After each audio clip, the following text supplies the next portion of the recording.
ಹೇ ಬಂಗಾರ, ನಿನ್ನ ಹತ್ರ 3 ವಿಷಯ ಕೇಳಬೇಕು. ಉತ್ತರ ಕೊಡ್ತೀಯಾ? ಹಾ, ಕೊಡ್ತೀಯಾ?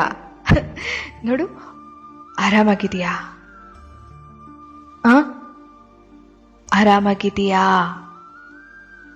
ಊಟ ಮಾಡ್ದಾ? ನೀನು ನೋಡಿದ್ರೆ ಹಂಗನ್ಸಲ್ಲ. ಊಟ ಮಾಡ್ದಾ? ಮನಸ್ಸು ತುಂಬ ಭಾರವಾಗಿದೆ ಅಲ್ಲ? ಯಾವಾಗಲೂ ಈ ಥರ ಕಣ್ಣಲ್ಲಿ ನೀರು ಹಾಕ್ತಿದ್ರೆ ಹೇಗೆ ಕಂದ?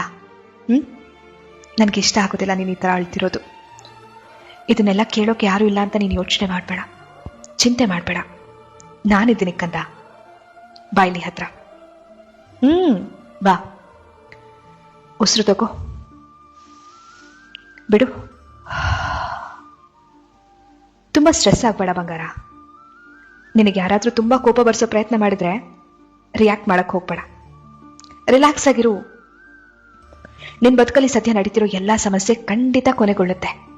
ಎಲ್ಲದಕ್ಕೂ ಒಂದು ಅಂತ್ಯ ಅನ್ನೋದು ಇದ್ದೇ ಇದೆ ಅಲ್ವಾ? ನಿನ್ನ ಸಮಸ್ಯೆಗೂ ಅಂತ್ಯ ಅನ್ನೋದು ಇದ್ದೇ ಇದೆ. ನಂಬಿಕೆ ಮುಖ್ಯ ಬಂಗಾರ, ಅದನ್ನು ಮಾತ್ರ ಕಳ್ಕೋಬೇಡ. ಅರ್ಥ ಆಯ್ತಾ? Love you, take care.